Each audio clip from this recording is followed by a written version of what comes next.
ফাতেমা বাবার ইন্তেকালের সময় হয়ে গেছে।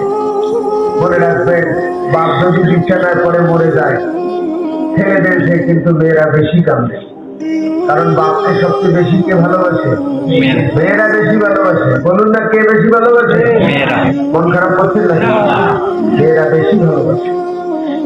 তারপরে তো ভাইরা, মেয়েরা আল্লাহ প্রদত্ত এগুলো।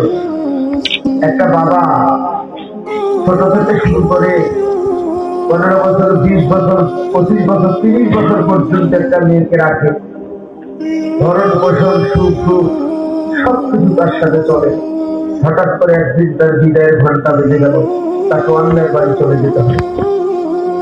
নিজের বাড়ি ছেড়ে অন্যের বাড়ি যায়, সবাইকে আপন করতে দিয়া অনেক কষ্ট করতে হয়। এতে কারো সংসার থেকে কারো সংসার থেকে না। ভাইরা, একটা মেয়ের যখন বিয়ে হয়, দেখবেন বিয়ে বাড়িতে কিন্তু সবাই আনন্দ করে না? কথা বল না কেন? সবাই আনন্দ করে, কিন্তু সবচেয়ে বেশি কষ্ট পায় মেয়ের বাবা, মেয়ের মা।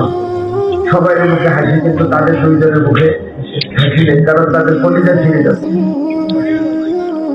বিয়ে হয়ে গেল, সখী যায় একটা সামাজিক কুপ্রথা আছে না?